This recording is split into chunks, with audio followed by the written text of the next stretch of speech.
I'm getting all the Die Hard films up, so Nice. we can talk about Nice. them. I've got them all up here. There we go. I was actually prepared. Well, I can't see it, sorry. No, I know you can't, but Martin, can you see it? I can't hear you, Martin. Do you want to speak up a little bit? Yeah, Martin, have you plugged your mic in? No, Martin. What's that, Martin? Oh, You hate people that listen to this podcast. You're, That's really rude. you're too hungover to come and record. Yep. Ah, You're a little bitch? That makes sense. that's what I heard. Yeah.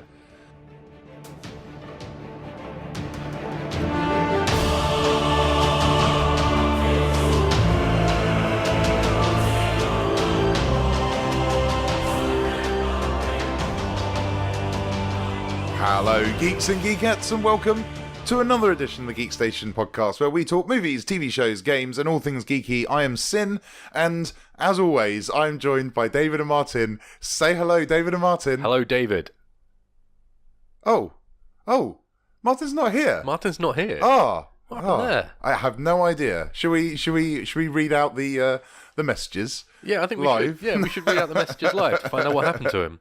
Martin isn't joining us today because Because he's hungover. Because he's hungover. Yeah. He said he just doesn't feel very well, but we know he was in London yesterday. Yeah. He was supposed to be in Bournemouth by 10. Well, he was supposed to be here by 10 o'clock this morning. Yes. What time is it now? It's now 9 minutes past 5. So. 9 minutes past 5. Yeah. So he's over 7 hours late. Yeah. He also messaged us at, 12:15 to say that he was just leaving London. The 12:15 is being generous, probably later than that. Yeah. Yeah. So Martin didn't make it because he doesn't know how to keep time or not drink too much. Or catch a train on time. Yeah. Oh, I missed the coach yesterday. I couldn't. I missed it because I was too busy, saving a granny from a burning building. No, you were drinking, Martin. I must say, a lot of this intro, I'm afraid to say, is for Martin's benefit only.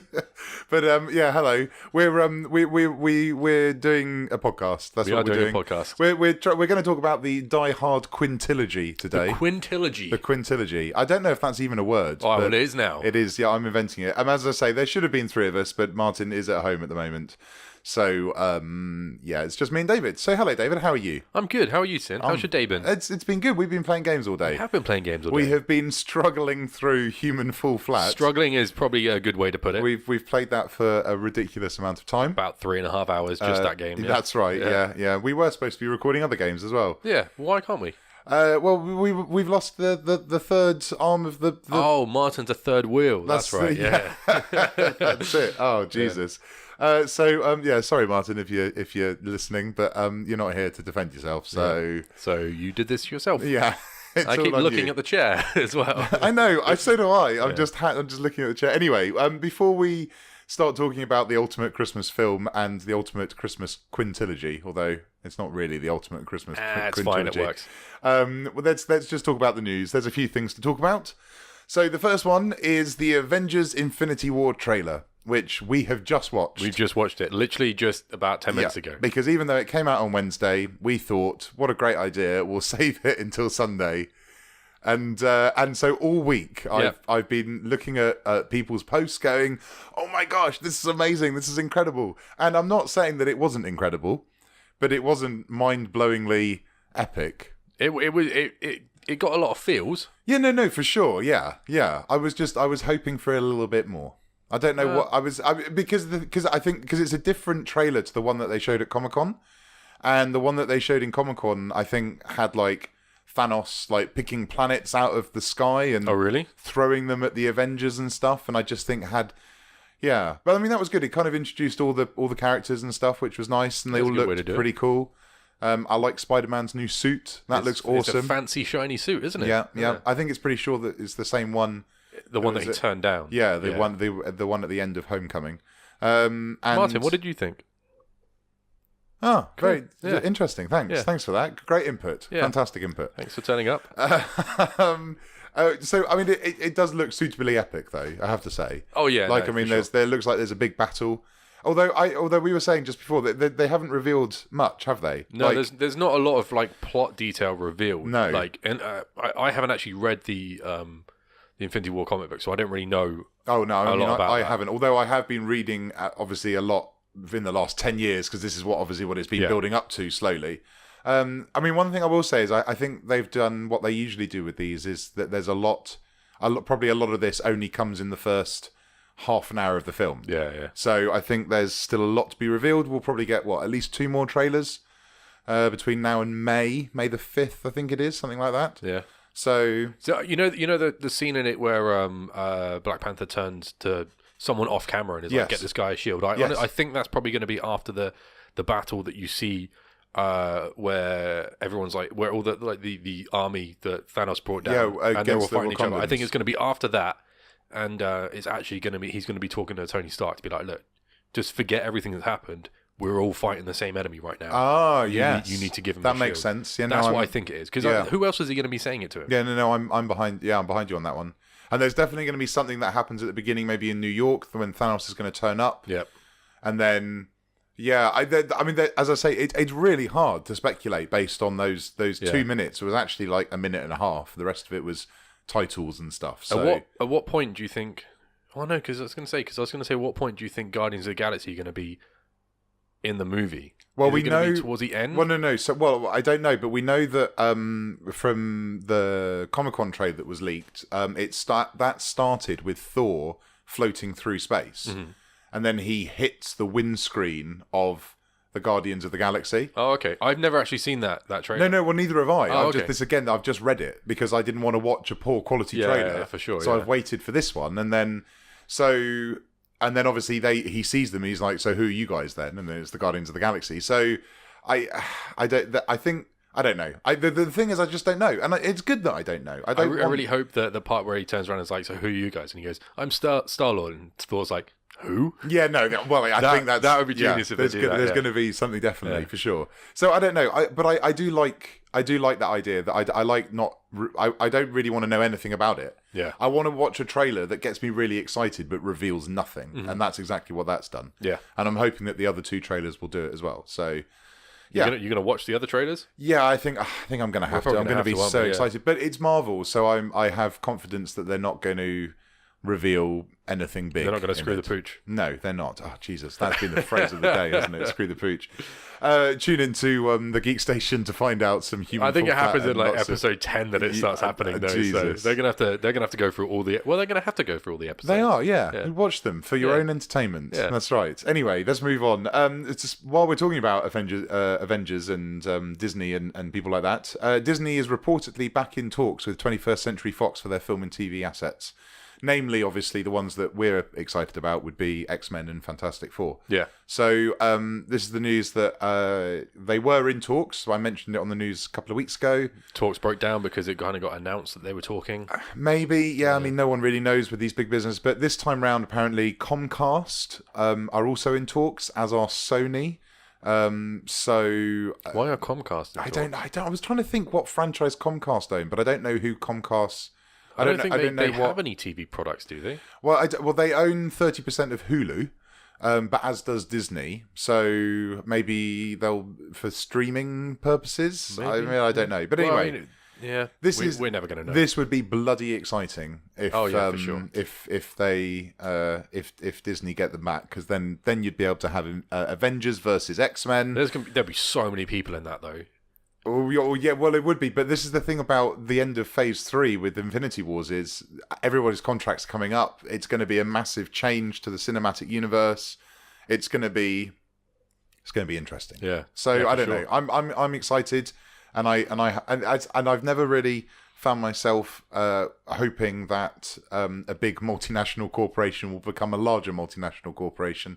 But God damn it, Disney need to get the rights to these films. Yeah, no, for sure. I definitely would love to see like a big film with every single. Can you just imagine? Can you imagine like watching 10 years of proper X-Men films, building it up, and then having X-Men versus the Avengers, and it would be the new Avengers after another 10 years of franchise. I mean, I don't know. Yeah, it'd have Spider-Man heading it up as well, wouldn't it? Because he'd be like 28 by that point. Yeah, well, and if obviously we started 10 years from now, yeah, and also if superhero films haven't died a death by then, no, that's true, which they might well have done. But they're not letting up anytime soon. Yeah, to be fair, Marvel doesn't seem to be like taking their foot off the gas with like the quality of it. No, for sure. So. And there are 8 superhero films coming out next year. So Jesus. Yep. Tune into our show at some point in the next couple of weeks for a look full ahead. breakdown of next year. Yeah, we're going to make some wild predictions. That's right. Sin's going to tell you exactly how much money every movie that comes out next year is going to make. Am I?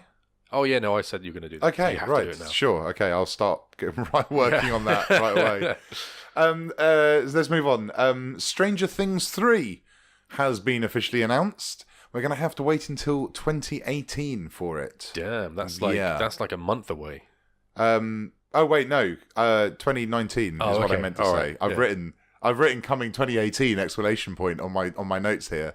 It should be 2019. Was it actually not going to come out till 2019? No, apparently not. Oh. They're going to do a time jump to allow for the aging of the kids, and they're going to take their time with it, apparently. That makes sense. And it may not come out at Halloween, so it may come out earlier in the year, perhaps. That's the thing. It doesn't have to be another Halloween. No, it doesn't. Absolutely. It's like the same, like they did with Die Hard. The first 2 movies were set at Christmas. And then the rest of them weren't. There we go. Yeah. See what you did there. You tied it into what we're talking about this week. That's show. Very good. You're a professional. Well, yeah. I mean, you haven't paid me yet, so still an amateur. No, that's true. No, well, no one's paid me yet. So we're still waiting for the paychecks. Is that why Martin went to London to pick them up? Martin, he's the one that's been sorting them out. Okay, so he didn't spend it all on alcohol when he went out last night, did he? Well, I hope not. He definitely didn't spend it on coach tickets or train tickets. That's true, yeah.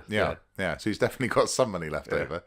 Stranger Things. I'm excited. Obviously, we talked about Stranger Things in great detail a couple of weeks ago.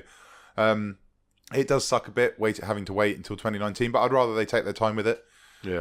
Than rush it. Especially if they're doing a time jump. They could literally be letting the kids age for a year. Yeah, well, that's it. And then, a year from when they stopped recording last time. So they're probably going to be 14. And that's the thing. And also, if they do like a year and a half, 18 months or whatever it may be, there's story to tell there as well. Yeah. What's happened to them over that period, rather than just this. The gap between season 1 and 2 was just, like everyone, there wasn't really much that happened between the 2 episodes. Everyone just got on with their lives. Whereas this might give them that opportunity to move on as such. And to be because Will, I'm assuming that Will probably wouldn't. Not Will. Is it Will? Will's the one that went into the Upside Down and went crazy. Yeah. So I'm assuming that he's probably not going to have any side effects continuing. No. Like he did in the last one. No, possibly. So although he might be psychologically scarred, perhaps, and they've got to deal with that. Yeah. Whatever. Anyway, don't you know you work for Netflix, so you're not... Yeah, I don't like to get spoilers, though. Okay, no, that does make sense. They just deliver my gold suits, and then I come and talk to you. Sure, yeah, that's good. And I'm liking what you're wearing today. It's pretty fancy, isn't it? It's very nice, very nice. I like the silver trim. It's good. I didn't think you would notice that. Oh, well, there you go. You got a good eye. Well, what can I say? A good eye for gold suits. That's right. That's what I've been told. Yeah. Anyway, Margot Robbie says that she is working on her own Harley Quinn movie, alongside the 2 others that are apparently in production at the moment, which is Suicide Squad 2 and... What does that even mean? Well, 3 even, possibly. She's writing it herself? Well, so no, she's got her own production company. Oh, okay. And she's very interested in exploring the character and doing it, basically. So she's talking about... She's making her own Harley Quinn solo movie. Mm-hmm. There's potentially a Joker and Harley Quinn movie in the works. And Suicide Squad 2. And then there's the potential... Gotham City Sirens, which is Poison Ivy, Catwoman, and Harley Quinn as well. Right. So there's potentially 4 Harley Quinn movies in the works. That's right up your street, though, isn't it? Which is, well, no, I'm not a massive fan. I thought you were a massive fan of DC movies after you watched your Golden Shower, Justice League. Jesus, I'm still wearing the bracelet. Look, I'm still wearing my Batman bracelet. I'm really proud of you. It looks really cool. I really like it. It's like the only good thing about that film, and the fact that it didn't suck that hard. That's, because it didn't suck, but it wasn't great, was it? Let's be honest. It was subpar. Everyone has stopped talking about it. Yeah. I have, looking in the news, I just haven't, there's just, people have just gone, yeah, it's done now. Let's move on with our lives. Thank fuck. Yeah. So yeah. Still talking about it though, aren't we? No, well, I know we are, but that's the only piece of DC news this week. Nice. Yes. You do realise it's going to be like Marvel news now, building up to... Oh, yeah, for sure. I'm okay with that, though. Yeah. Well, you're not going to be here, are you? You're going to be in another bloody country. I'm going to be in another continent. Yeah, exactly. And another time 16 zone. days. Wait, what's the date today? The 3rd? Yes. So in 16 days, I'll actually be in America. Wow. Fingers crossed that we get the right flights. Yeah. I'm sure you will. Yeah. I don't think you're going to get the wrong flight and end up in... Wakanda. That would be crazy. Yeah, right. So yeah, and the last bit of news I have this week is they finally revealed how the crossover event between The Walking Dead and Fear the Walking Dead will work. Have they actually officially announced it? There's going to be an actual crossover. There's going to be an actual crossover, and it's going to be with Morgan, with Lenny James is going to be the character that joins the two together. Oh, okay. So he is, at the end of this season of Walking Dead, he is leaving. Not leaving. Apparently he will be back in later seasons. Jesus. Just like he did in the first season. Yeah, that's it. Yeah. But while he's not filming The Walking Dead, he's going to be on set with the Fear the Walking Dead, and he's going to be the crossover, and presumably it will be him. Like a prequel. So it will tell those couple of years where he was not there, which makes sense, I suppose. But yeah, that's what's happening. So yeah. Interesting. That could be quite fun to see. Will that maybe draw you into Fear? Well, this is what I was thinking. I was like, well, I'm not going to have to watch it. Yeah, exactly. Yeah. But I just don't know if I could do that to myself. Well, it's not like you do anything else. I do lots of stuff. I watch lots of Marvel stuff. Nice. And I talk about DC stuff a lot, and get tattoos as well. I don't get any tattoos, but yeah, I've got Marvel and DC tattoos now. I don't. I have one tattoo, and it says Carpe Diem on it. It doesn't even. It's got nothing. Such a white girl. Yeah, what? I had that before it was cool. All right. Such a hipster white girl. I got it like 10 years ago, so it was a long time ago. Anyway. Did you have any news that you wanted to talk about? I don't think so, no. There was one other bit of news, which is that they've released a trailer for the new anime Ninja Batman, but without our resident... Oh, yeah, I heard about that. Yeah, I watched the trailer. It looks all right. It looks Martin, a bit weird. What's your input on this? Yeah, there you go. Yep, that's exactly what I was thinking too. Yeah. So without our resident anime Weebo expert, Weebo in the room, there's not really much point in talking about it because I'm sure he knows about the director and the animation studio and all of that, but I don't know. He'd bore us if he was here. He would tell us about it. At least we're not going to be bored now, are we? So. That's it. So so anyway, that was the news. Not that much happening. The big one obviously was Avengers Infinity War. I can't believe we waited like 5 days for that as well. I know, neither can I. It was going to be such a big event because we're going to have all three of us here. Yeah. And one of us didn't turn up and screwed the pooch. But it's fine. It's all right. It's fine. And there was some other stuff in the news about more Hollywood stars and celebrities and all sorts of stuff, but it's so depressing. It's like what was it? Chris Hardman from the Nerdist podcast. Chris Hardman? Hardwick. Thank you. From the Nerdist podcast was like he wakes up every morning like checking his Twitter feed and is like, no, not you! I can't believe like he's, because that's what it's like. It's like all these actors and stuff and showrunners and all sorts of people like anyone that does anything. Yeah, and it's a pretty sad time. Yeah, but anyway, let's not talk about that. Let's talk about happy Christmas times. And talk Happy Christmas time. Let's talk about Die Hard. Let's talk about Die Hard. Let's cheer ourselves up and talk about Die Hard. So we're our main feature today is going to be about the Die Hard Quintilolgy, which started in, when was the first one? 1988. Same year I was born. Oh, was it? Yep. Oh, there you go. With Die Hard, and ended most recently in 2013 with A Good Day to Die Hard. And a sixth one has recently been announced. Yeah, you said that earlier. Yeah, so the sixth one, I've got the title of it here somewhere, hang on. It's going to be called Die Hard Year One. Okay. And is going to be a mix between present day with Bruce Willis and pre-Nakatomi Towers in like 1970 something. Are they going to get Joseph Gordon-Levitt to play I don't know. No, they're Bruce Willis? They're currently. I mean, that would that would be fucking brilliant. Don't even. That just remind you of your favourite film, Looper. Yeah, that has reminded me of my favourite film. Yeah. And they're still casting the younger person, but Bruce Willis has basically said to Joe. Just talk to Joe. He'll do it. He's already got the mannerisms down. He already had his nose pinched. It's fine. I didn't think he looked like a young... everyone... Oh, my gosh. Look, we're not talking about Looper, all right? We're talking about bloody Die Hard. So how many Die Hard films did you watch this week in preparation? All of them. You lie. I watched as many as Martin did. Yeah, well, we don't know how many, Martin. How many did you watch, Martin? Yeah, there we go. Yeah. We don't know how many he watched. Dude, I've seen them all so many times, apart from the latest one. I watched. I watched A Good Day to Die Hard, which is the fifth one with Jai Courtney. With Jai Courtney. Oh, yeah, that's right. Yeah. I watched Live Free or Die Hard, Die Hard 4.0 with what's his name? Justin Long. There you go. And then I watched Die Hard, the original and the best, and definitely the best. Oh, I'm just moving my microphone. I'm sorry, I'm making noises. Martin, can you keep the noise down? Yeah, thanks, Martin.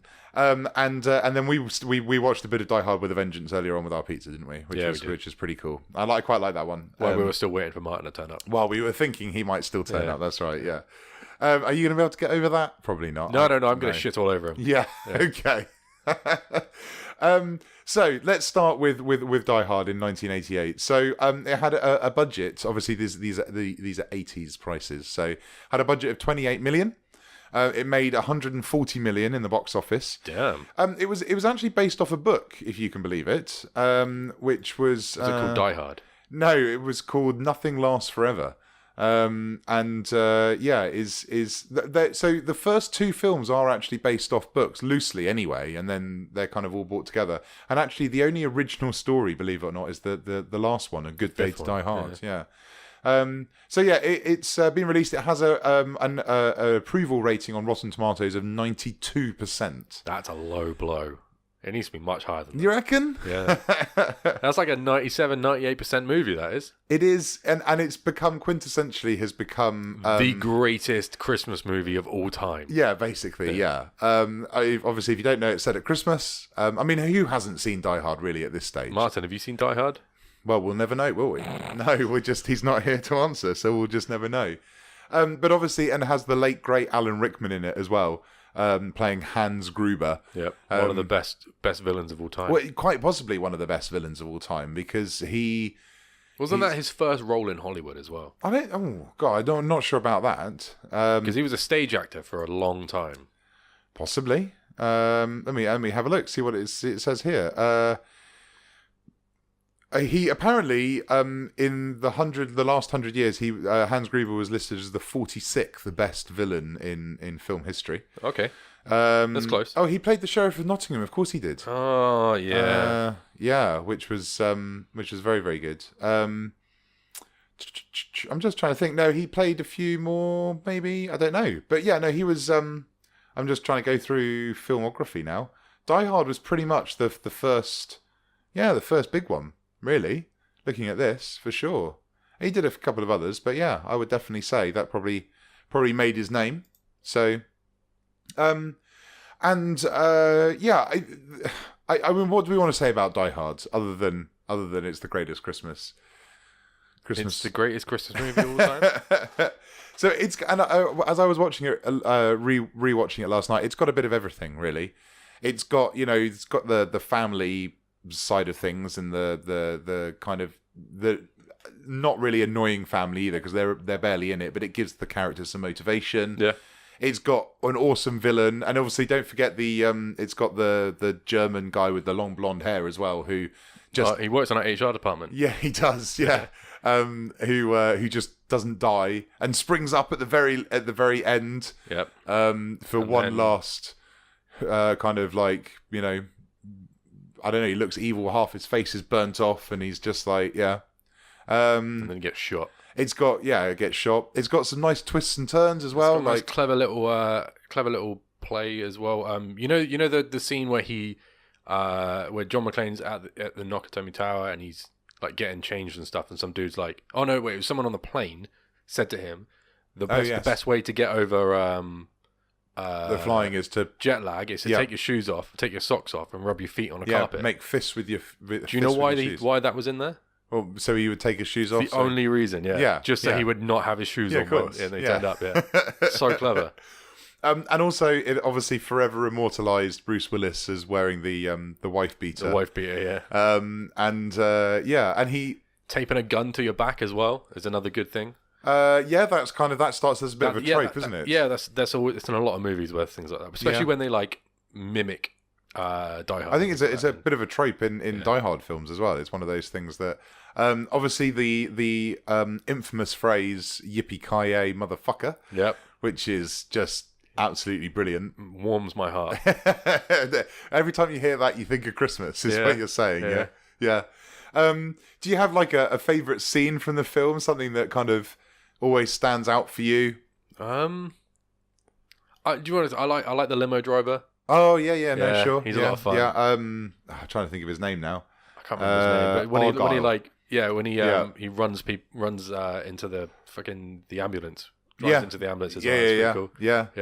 No, because he just like pops up every now and then. He's just like jamming in the back with like a teddy bear or something, isn't he? Yeah, that's right. Yeah.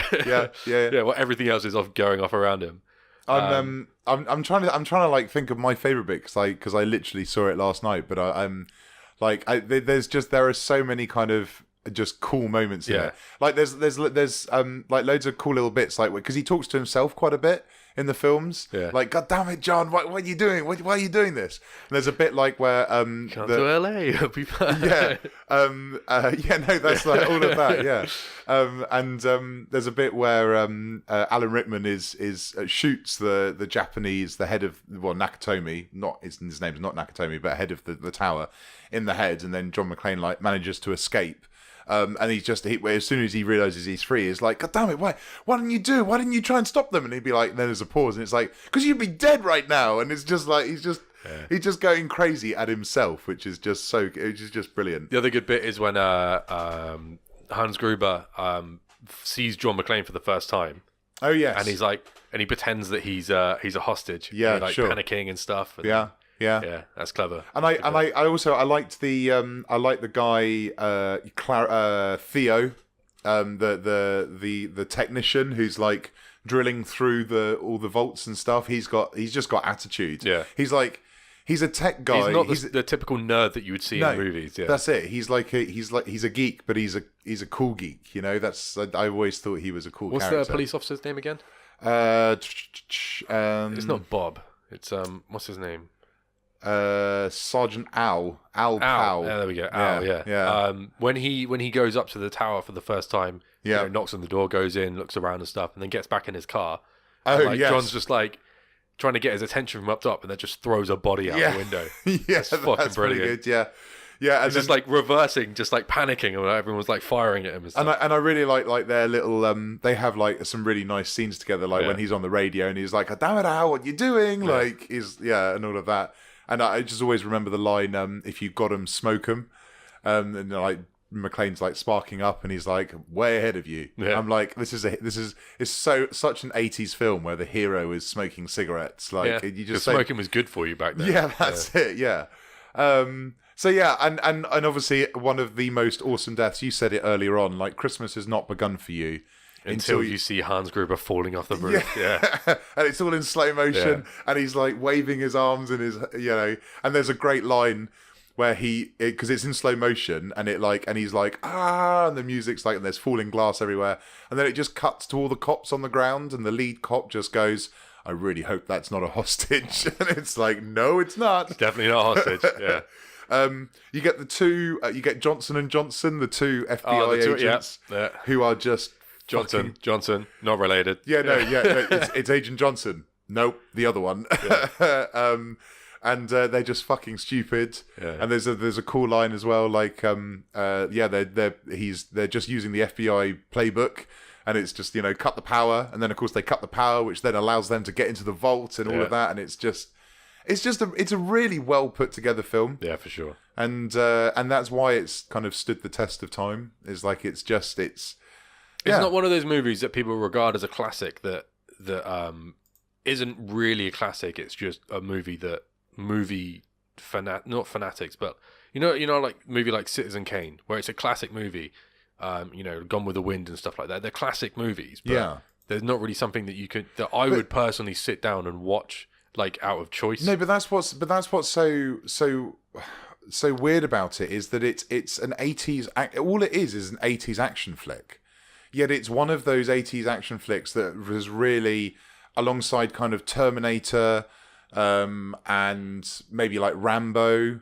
Although Rambo may have even been late 70s, I think, something like that, maybe First Blood. But it's one of those that has just stood the test of time. Yeah. And I don't know, because having watched it last night, it doesn't really show its age. There's some computers. Yeah. The computers. There's some of the bigger explosion pieces.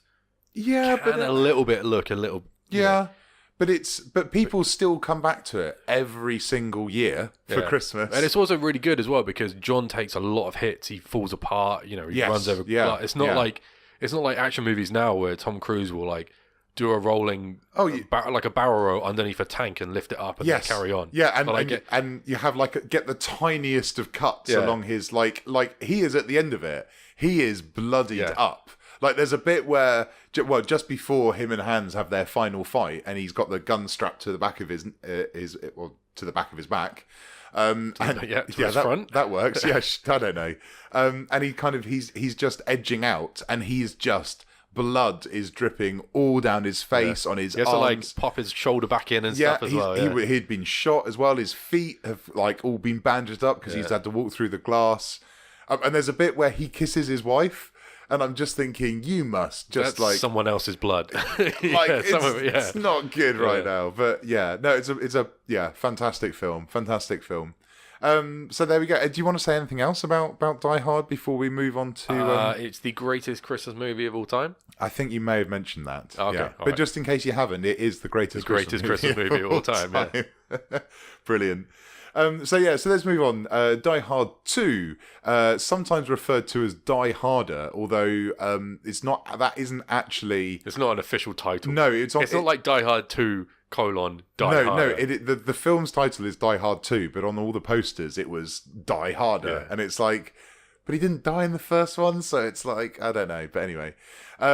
So this again is this was in 1990. This one, it had a slightly larger budget of 70 million. It made 240 million in the box office. So that would all be domestic as well, probably. Yeah, probably, yeah. And was released on June the 29th, 1990. So it was released in June, even though it was a Christmas movie. Whereas the original Die Hard? Original Die Hard was also released in July. There you go. They learned something new today. I honestly didn't know that. No, neither did I.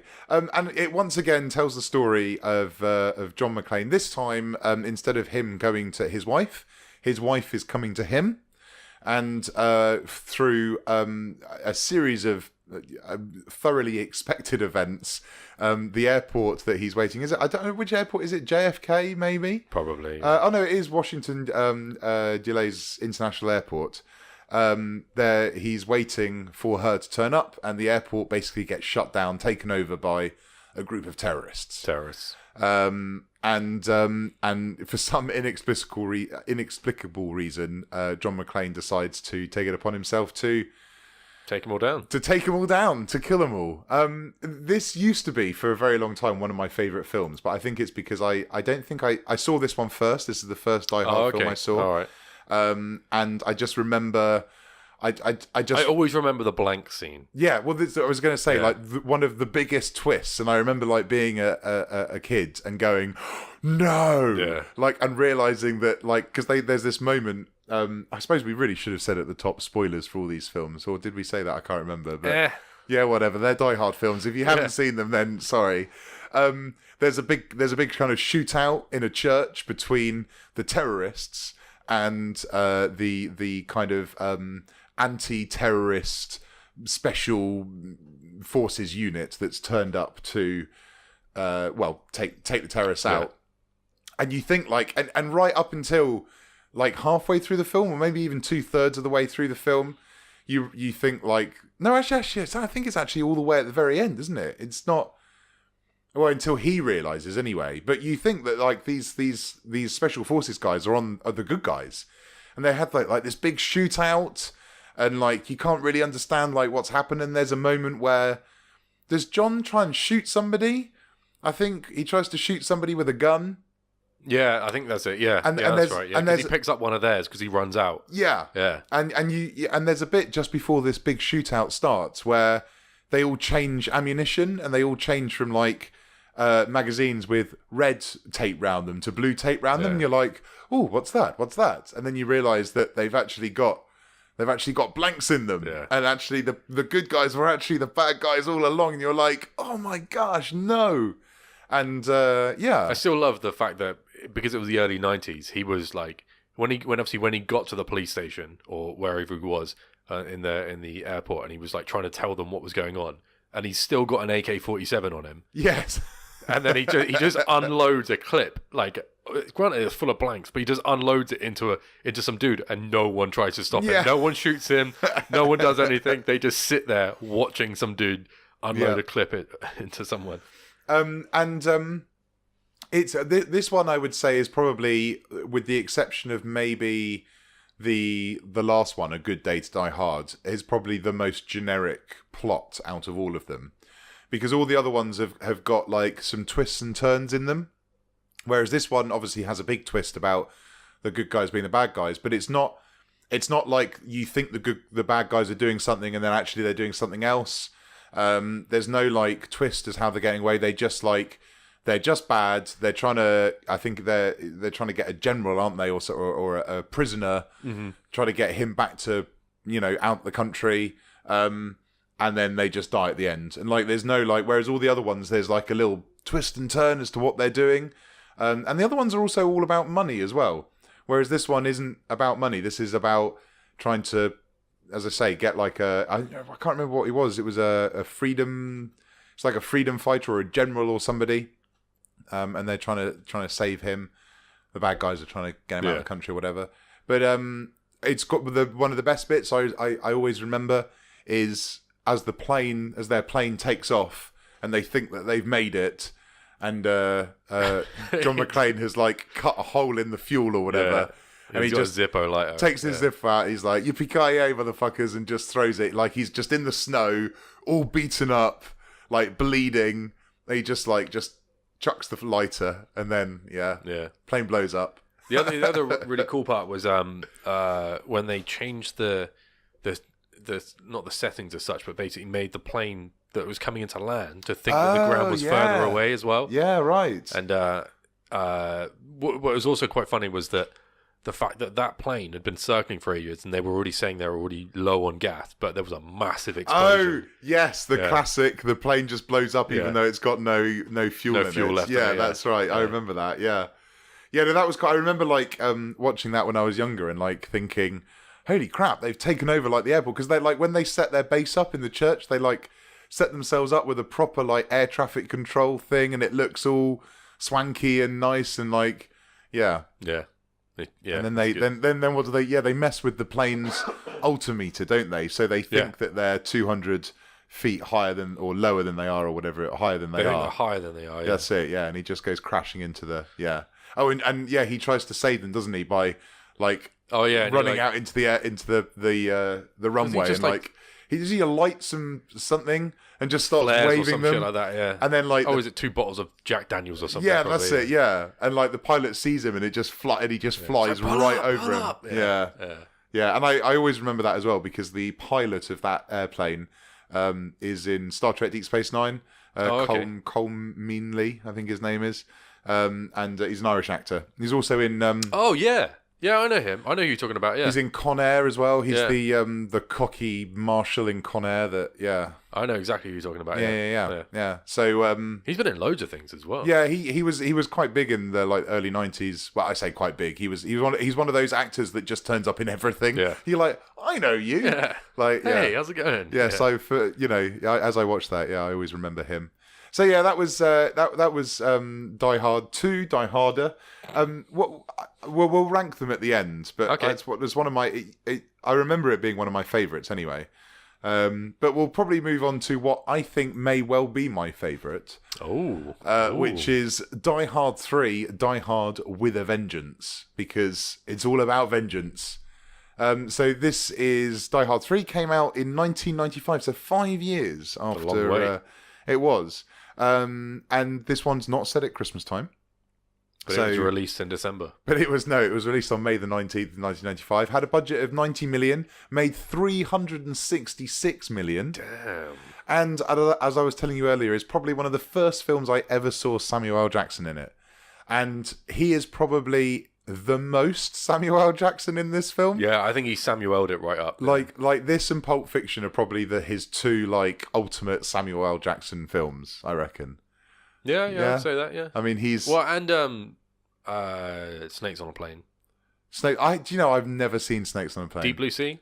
I've seen Deep Blue Sea. He's pretty Samuel L. in that. But he doesn't have a lot of time. Spoilers, especially in Deep Blue Sea. Yeah. to Samuel L. Jackson it about. But this stars Jeremy Irons as the bad guy. This one, also known as Scar. Oh yeah, yes, that's right. He also Alfred came out the same year. Did it? Lion King. Lion King came out in 95 as well, did it? Yeah. Gosh. God, I'm old. Yeah. I was in year 1 when that movie came out. I'm like 98% sure it came out in 1995. I remember seeing that in the cinema as well. So it's one of the first movies I ever saw at the cinema. Jesus. If not the first movie. But so it stars Jeremy Irons as is revealed as Simon Gruber, Hans Gruber's brother, which They're brothers? Yeah. No, I'm joking. Oh, Jesus. And you think a lot of the time that he's just doing it just for vengeance, just to get back at McClane. But no, he's there to steal gold from the Federal Reserve. Shit ton of gold. Which I just really, really like. I just like that there's like this. He comes up with the most elaborate plan to kind of plant bombs around New York and send McClane. I just figured out the water trick. Oh, have you? Yeah. Okay. Yeah, I just figured it out. Yeah, okay. So you got a 5 gallon and a 3 gallon, right? Yeah. You got 5 gallon and 3. Yeah. Okay, so you've got fill up the 5 gallon one. Yes. Pour as much as you can into the 3 gallon one. So there's 2 gallons left in the 5 gallon. So you got 2 gallons and 3 gallons. Pour the 3 gallons away. Yep, it's gone. It's away. Yep. Pour the 2 gallons into the 3 gallon one. So you've got 1 gallon of space left. Fill up the 5 gallon one. Yeah. Fill up top the 3 one up. Yeah. So you remove 1 gallon from the 5 gallon one. So there's 4 gallons left. What? Wait. Okay, so you got 5 gallons. All right. Got 5 gallons. All right. Pour and 3 into that. So you've got 3 in there and 2 in this. Yep. Pour this away. Pour that away. Pour these 2 into here. Yep. So we've now got 2. Fill this one up. So 5 gallons. Yes. All right. And then you pour 1 gallon into there. Yeah. So they've got 3 in there and 4 in this one. Ah. There we go. There we go. Even though they tell you in the movie, but yeah. You've just solved that for me. Yeah. Wow. Wow. So the first time I saw this film, I came home from school one day, and my mum was like, "I recorded you a film last night on the TV," because she always used to just record films on the old VHS illegal. Off the TV. Probably, who cares? And I remember watching it like on a Friday afternoon after school, and it was amazing. And since then, that must have been maybe 1995. No, it was because that's when it came out. So it must have been probably about 15, 16, 17 years ago, maybe something like that. I have always wondered about that trick, about how did they get the thing is, they do explain it in the movie. Yeah, but it's so quick, and then it's gone, and then it's over, and wow. So thank you, David. You're welcome. You've solved a mystery from my childhood. So yeah, obviously, so this is in case you haven't got a clue what we're talking about. Oh yeah. That's one of the elaborate. Not tricks, but So basically, not really a riddle type thing. Jeremy Irons sends John McClane and Samuel L. Jackson on a wild goose chase around New York City, basically just to get them out of the way, solving puzzles to prevent bombs from going off. And some of them are kind of crazy. There's a cool bit which I just absolutely love, where they've got to get from one place to the other, and they drive through like Central Park and stuff like that. And they're on the phone with Jeremy Irons, and he's like, "Oh, time's up, sorry," boom, and they just like run away, and they're like, "No, quick, there's a bomb, and they're just on the floor, like, and everyone's just standing going, what are you doing? Like, stuff like that. There's a cool bit where Bruce Willis jumps onto a subway train, and he's like, "This is a bad idea." The best bits of these films are when like Bruce Willis is talking to himself, like how stupid he's been. Yeah, that's it. Like there's some really cool bits in, and I hate to say this, but some cool lines in A Good Day to Die Hard, where he's like, "I'm supposed to be on vacation," and he's just. But he does say that like 7 times. He does. He does say it quite a few times. Yeah. There's a really cool joke actually in that one, which we'll talk about when we get there. When we get there. And also this film, I seem to remember as well. Well, I seem to remember. I know it kind of ends. So it's like the bad guys get away with the gold. Everything's fine, and there's this ongoing thing that McClane has a headache. He's had a hangover all day. He's constantly asking for aspirin, and just as he's about to get something else happens. So he has this awful headache, and he basically the bad guys have stolen all the gold. They're on the boat. And him and Samuel L. Jackson jump onto the boat, which is awesome. They jump off the bridge, and they're like, "Oh my gosh, this is a really bad idea," and they still do it anyway. Then it cuts to black and the credits roll. And then and then basically they get caught. They get tied up to a bomb, and they think that that this is it. They're going to die, and they manage to get themselves out. And then the bomb blows up, and everybody thinks that the terrorists have just blown up all the gold just because they can, and it's now all in the river and everything like that. And it's like, just call your wife. And he's going to call his wife. And just before Jeremy Irons' character leaves him to die, he's like, "Give me some aspirin, please." And he just chucks him some aspirin because he gets headaches, does Jeremy Irons' character. It's actually said by one of the FBI agents. So it all ties in, which is brilliant. And he's just about to take the aspirin, and it says like Motel 6 or something on it. And then like that's where the film ends, and then it starts again with like Jeremy Irons, all the bad guys, like just about to get all the gold in Motel 6.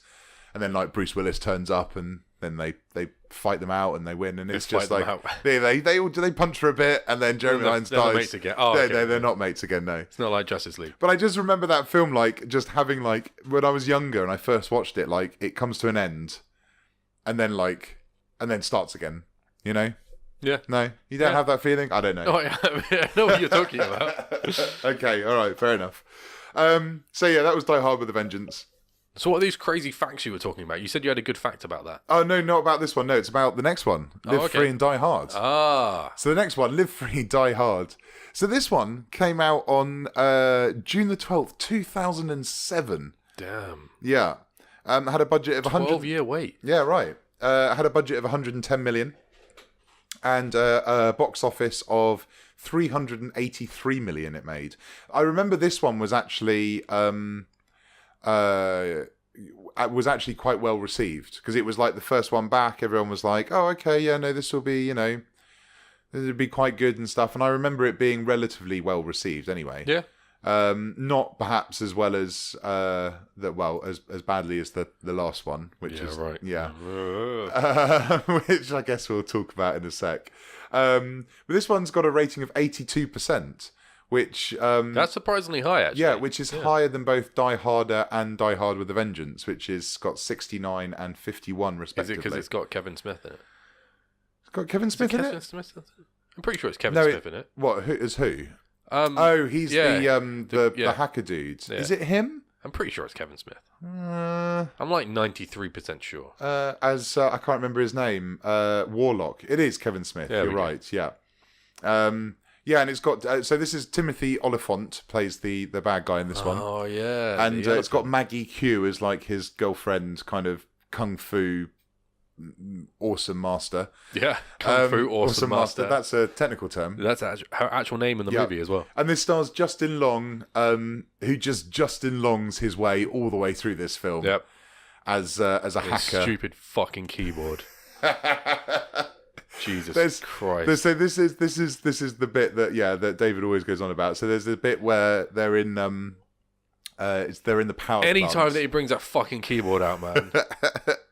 But there's a particular bit where they're in the power plant, and they need to shut it down because they're taking over control. So he just rolls out his keyboard. Actually, you know what? It's not quite that bad actually, because it's actually worse than that, because Mai is her name, even though I'm pretty sure it should be May. It's but Kung Fu Master, isn't it? Yeah, Kung Fu Master. She's tapping away. Bruce Willis pulls her apart. Pulls her away. Wow. Pulls her away. just standing on her, pulling one of her arms off. And Justin Long kind of picks up her keyboard, moves it across to the other side, and rolls it back out, and just starts typing. You're like, fucking keyboard man. That's not. He doesn't even have to, like, even nowadays with the technology we have, you can't just like whip out a wireless keyboard and it starts working. Although my phone automatically connects to my fiance's car when I sit in it. Completely irrelevant. Just saying. Completely irrelevant. Stuff does automatically connect. Yeah, because it's been connected before. That's true. It has already been. How long did it take you to connect it before? I don't know, about a minute, maybe. Yeah, there we go. Could you imagine? He's like, just hold on a second, just clicking on the mouse. Yeah, but then it wouldn't be so exciting. Why does this not have Bluetooth installed on it? What's going on? Oh, I'm gonna need the other keyboard. Oh, you smashed it over her head. All right, we're fucked now. Nope. Just You're smashing your own phone about. Yeah, I'm just getting angry because of this now. Yeah. So anyway, so this is basically Live Free or Die Hard. This is Bruce Willis. He's back. He's a cop that he's still kind of on the, he should have, he's a detective, I think, by this point.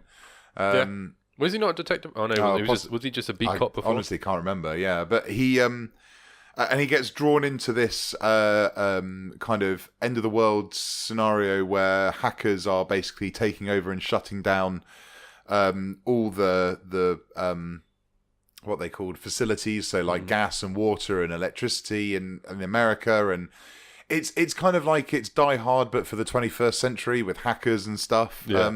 It's got a seriously convoluted plot about Timothy Oliphant's character being like an ex kind of analyst who threatened who basically told the Joint Chiefs. There's a bit where Kevin Smith's like, "This is the guy that took over NORAD with a goddamn laptop," and then they fired him for it. I forget those. Yeah. So then, because they fired him for it, it's like then he decides that he's just gonna mess up the country. There's an awesome bit with a Harrier jump jet. There's the Harrier jump jets coming in to provide air support because that's what Harrier jump jets do. Yeah, no, they do that. Yeah. Timothy Oliphant manages to kind of hack into the frequency, put on a little headset, and be like, "We've got your target," and then he basically says that the target is the truck that Bruce Willis is currently firing, and then Bruce Willis basically has a fight with a Harrier jump jet, which is kind of cool. There's a bit where he takes a fucking helicopter out of a car. Yeah. So there's a bit, basically the fight culminates with Bruce Willis driving the car up on a ramp, and it jumps up, goes through the helicopter, takes the helicopter out, he survives, and then he's like, just by Justin Long, and Justin Long goes, You just took out a helicopter with a car, and he's like, "Yeah, I ran out of bullets." Fucking brilliant. So it's kind of like, okay, yeah, sure. It's got some, and then it's got this, as I say, this twist at the end, which is actually they're not really trying to destroy the country. It's actually Signs 2, isn't it? Sorry, it's not Signs 2. Oh, okay. No, that would be an ultimate twist. Yeah.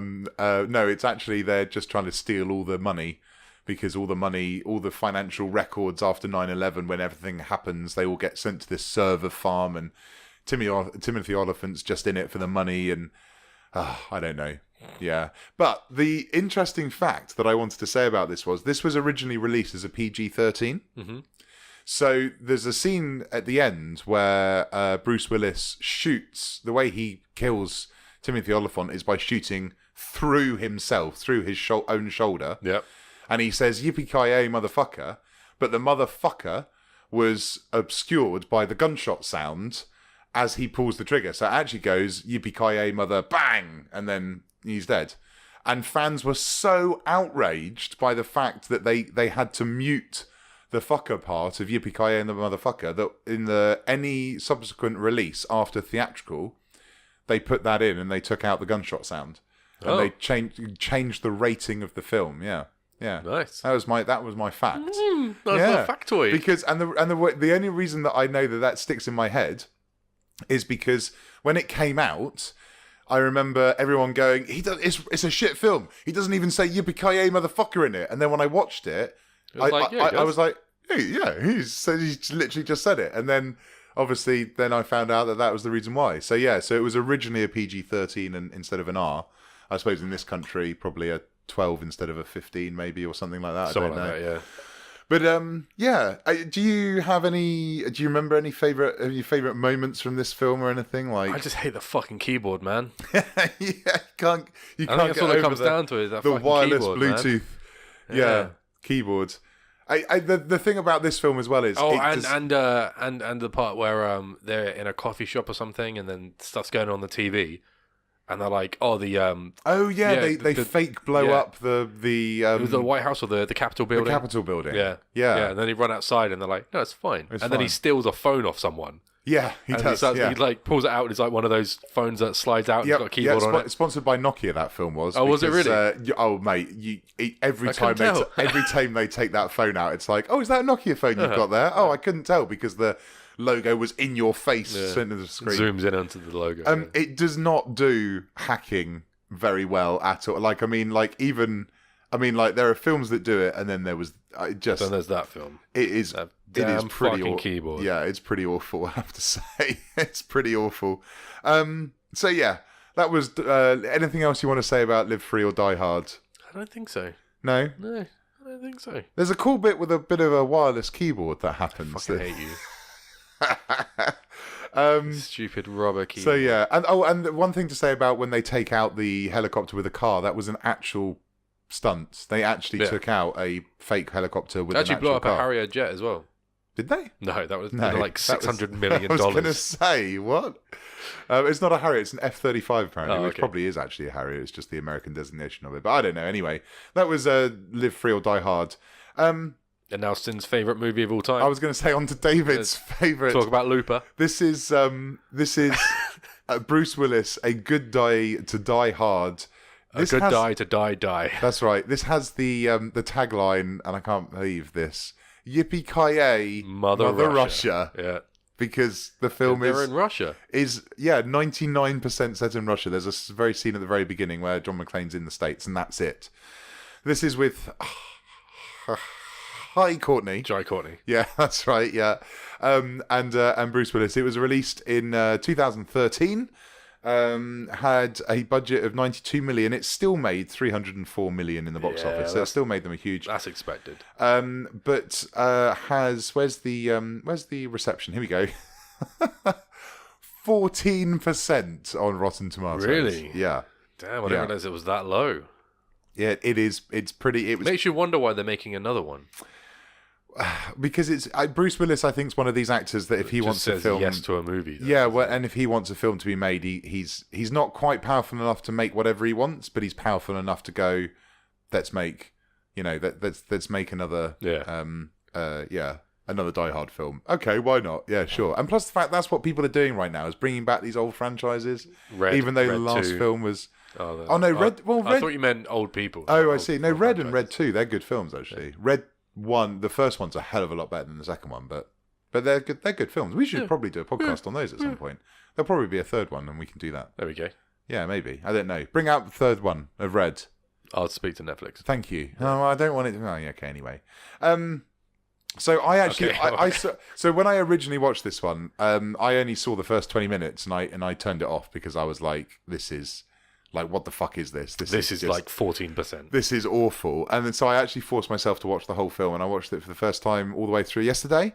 And regret every moment of it? Well, I don't. I had it on the second screen. I was doing other stuff. But it's not great, is it? It's not. I mean, it's a pretty generic. We could just skip over it if you want. It's a pretty generic action film.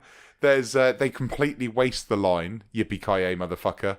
That bit. He doesn't say it with any. Basically, he's his son,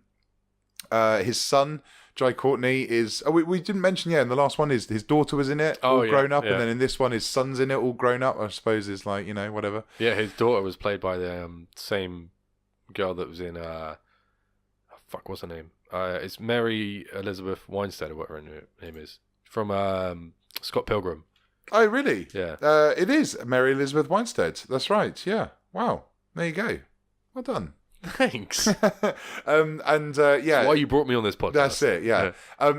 Basically, Jai Courtney's being shot at by an attack helicopter. I can't remember how Bruce Willis gets in the helicopter, but he's in there. Just run and jumps. Probably. Yeah, just terminates it. And he's like, in order to throw the helicopter off balance, he drives a truck out, and as he's like, I'm supposed to be on vacation for the 6th time he says it in that movie. Yep, and they're 20 minutes in at that point. Turns the engine on. No, this is the very this is the last scene, and then drives the truck out after chaining it up. So the helicopter kind of tilts backwards and the guns rise up off Jai Courtney. Let's be honest, if you attach a truck to a helicopter and you drive it off the edge of a building, it's not going to matter how strong because the helicopter's gonna crash to the ground. But basically it's not just going to jolt up slightly. And as he drives out, he's like, "Yippee-ki-yay, motherfuckers!" And it's like, yeah, great, you wasted that. Yeah. There are 2 moments in this film where both Jai Courtney and Bruce Willis just randomly jump out of windows in very tall buildings. There's one where this is the one I was telling you earlier. When they're being shot at in this high rise, and they go down a rubble chute, and it's literally the helicopter is shooting through the thing. The helicopter cannot see where they are because there's a wall there. So they just run along the line of gunfire, reach the window, and instead of thinking, well, we'll just duck down, wait for it to finish firing across, they decide to jump out. No idea what's on the other side of this window. Just jump out.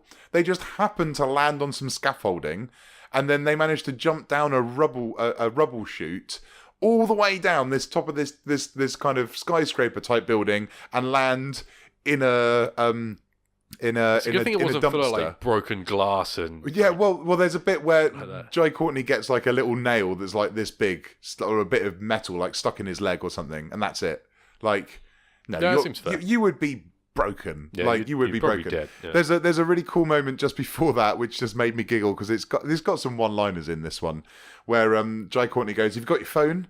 And so Bruce Willis takes his phone out and he chucks it on the floor and just stamps on it, and Bruce Willis like goes, That was a 24-month contract, which I just thought was really funny. And then there's another bit again at the very last scene, like they managed to take out the bad guy's helicopter because it hasn't actually been destroyed at this stage.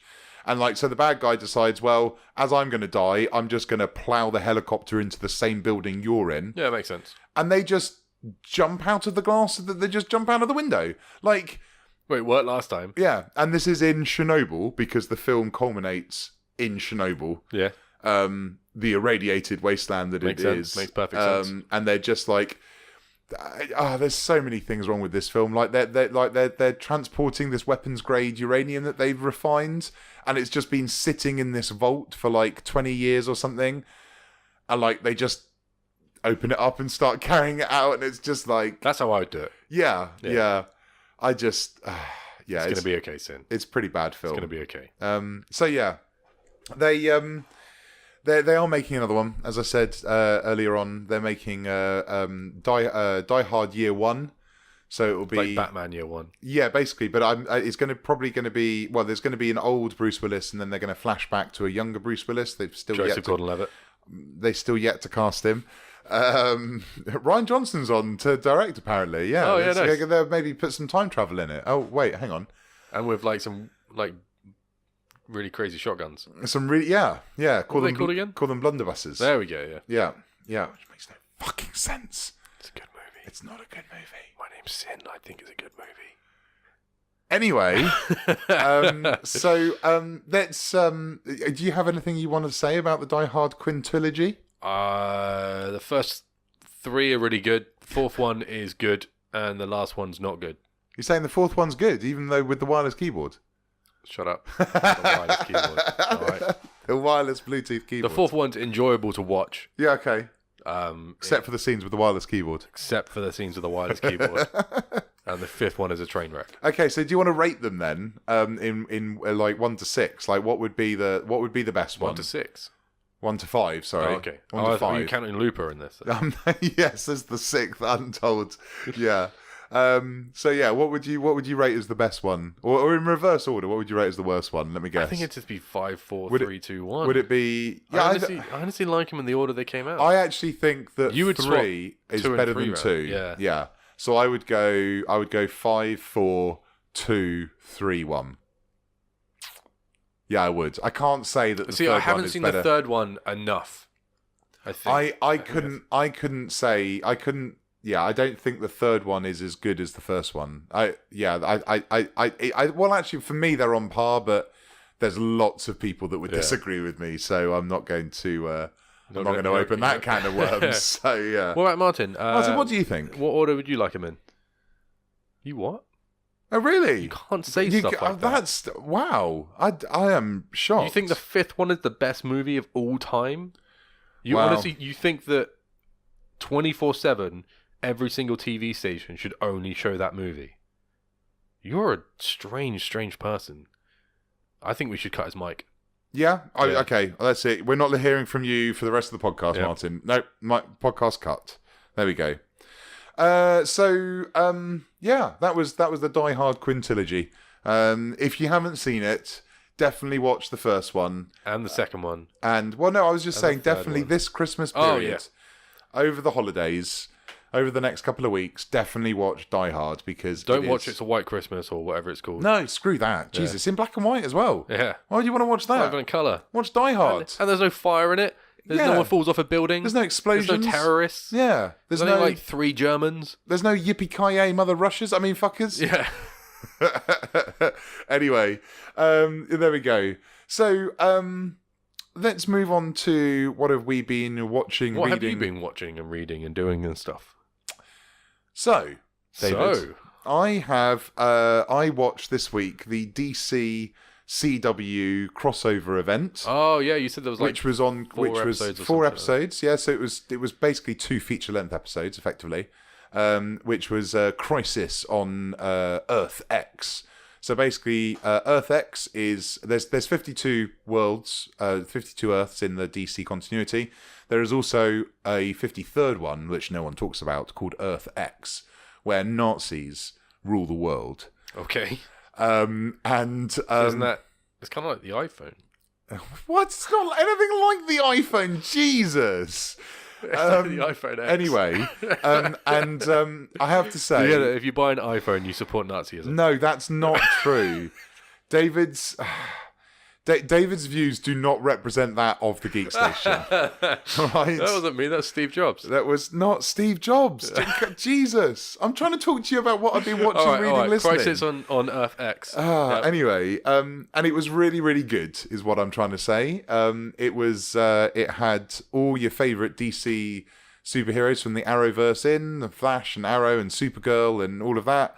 And the thing, what's really good about it is like, with Infinity War, they've built it up over 10 years, and you have those 10 years of films to understand the history and the backstory and the motivation of all these characters, which is why it's going to be such an awesome event. And when and if any of the main characters die, it's going to be truly shocking. It's going to be, oh my gosh, I can't believe they've just killed off Tony Stark or whatever it may be. Oh my gosh, I can't believe they're going to now create Agents of S.H.I.E.L.D. Well, Agents of S.H.I.E.L.D. actually, we'll talk about that in a second, because holy crap, that was really good. Oh, really? Yeah. Dude, I haven't seen that since halfway through season 2. Yeah, you need to get back into it, because it's really, really good. But with this is exactly the same. We've got 4.5 years of Arrow, 3 years of Flash. Do you just make yourself go lower a little bit? Yeah, I was trying to use the one that stops the chair rocking, and then I pulled it and I just went down. David just shrugged like 4 inches, like I shrugged 4 inches. Just suddenly before my very eyes. That's incredible. But yeah, no. So that's what happened on the crossover event, is that you have all these characters that you've seen in literally hundreds of hours of TV over the last 4 or 5 years. Coming together to punch Nazis, and it just worked really, really well. That's cool. And they spent, like, there was no expense spared in terms of like the special effects.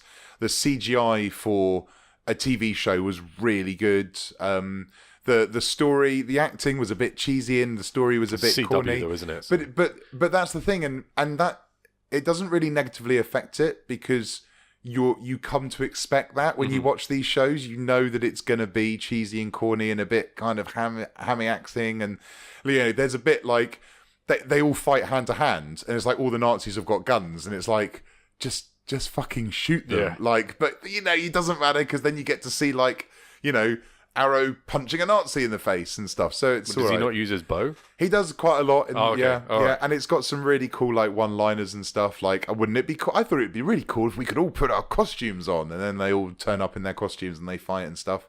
And it was just a really good TV event. So if you haven't seen it, it's definitely worth watching. And it even stands on its own.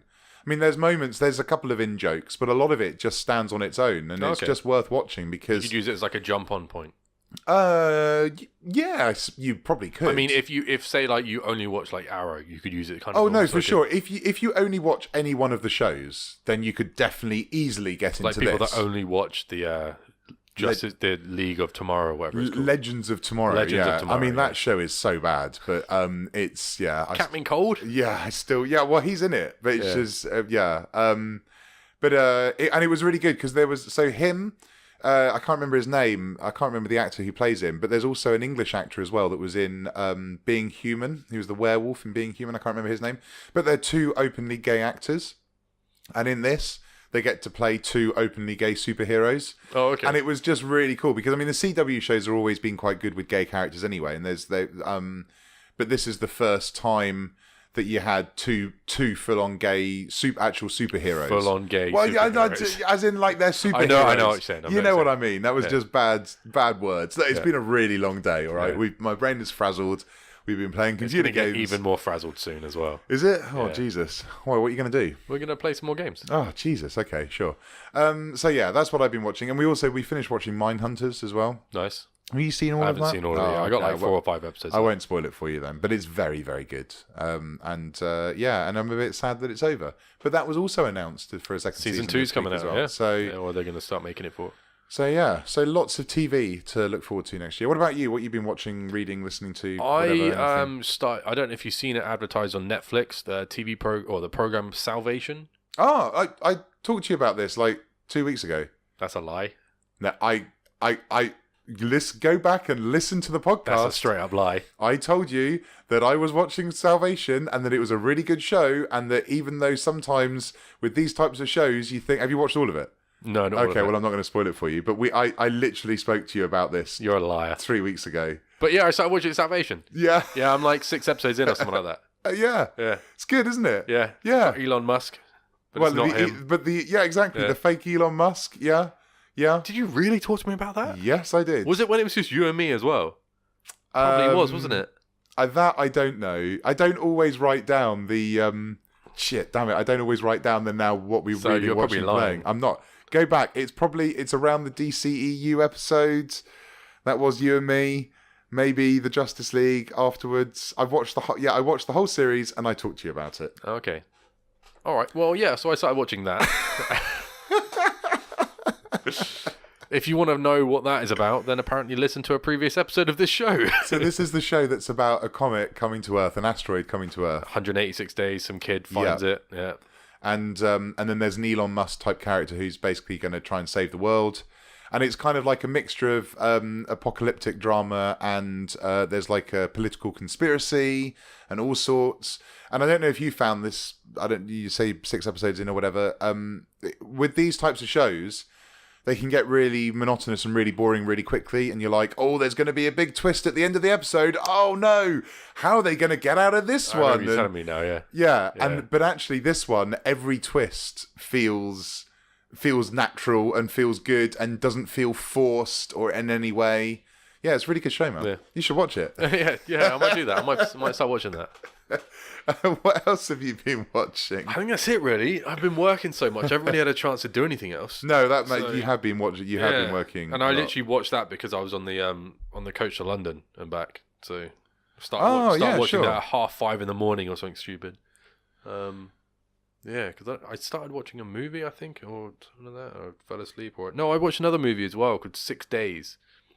Oh, this is Jamie Bell, the siege in Iranian, based on the true story and stuff. Yeah, with the SAS. The first time the SAS were deployed in England. In England, on home soil or something. And they proved that this is also like the first time they did something like retake a building. I don't know. It was the first time that the SAS was revealed to the world as to this is what these guys can do. Yeah.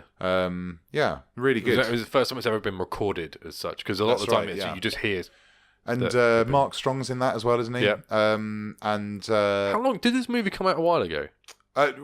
So it came out this year. Okay. I remember. I think we may have even spoken about the trailer on one of the episodes, maybe. A few months ago. Because definitely... I thought it was just a Netflix movie, and I watched it and I was like, I swear I've seen this before. Yeah, I remember watching the trailer earlier this year, and then it came out, and then I was really surprised to see it on Netflix because I didn't even realise it was out. Yeah, I completely missed the cinematic release, and I wonder if it was one of those that they were going to release it in the cinemas, or it got a limited release, and then went just straight to video on demand. Maybe. So yeah. I don't know. But anyway. I'll speak to him when I get to work. Yeah. So, do you have anything to add to this podcast? I think we're all done. Yeah. Right, Martin, have you got any wise words? Look, let's be honest, okay? He hasn't got anything to add to this podcast. If he had something to add, he would have fucking turned up. Yeah. All right? So... Oh, yeah, sin broke. Yeah. Right. The next episode that we'll be doing, which we're going to have to record at some point, will be our few. So there's 3 episodes left for this year. David is moving to the United States of America in 2 weeks' time. So figure that one out. Basically, we're going to be doing a look ahead at all the films, TV shows, and games that are coming out in 2018. And that will be doing a look back. Are we doing a look back? Yeah. Is it the same time? Oh, yeah. So that's I was just telling him about this episode first. All right, yeah. One episode. We'll do it in order then, I guess. That's right. Yeah. That's next week's episode. Of course, the episode the week after that is Star Wars: The Last Jedi, which I am just about starting to really get excited about now. Sinn's second golden shower of the year. That's right. Yeah. Not a golden shower, but yeah. And then with obviously literal gold rather than piss. That's right. Yeah, and that would be all right. Can you arrange that? Because that would be very painful. Well, yeah, it would be, but I'd also molten be rich. Gold. Oh no, not molten gold. I was thinking gold coins for some reason. I don't know why. It's been a really long day. Losing your brain. I think I lost it a long time ago. Yeah. And then the last episode of the year, which funny enough will be our 22nd episode. I don't know why that's funny, just because I read it off it. It's definitely time to call this weekend. Funny enough, it's going to be 22nd. What relevance has that got?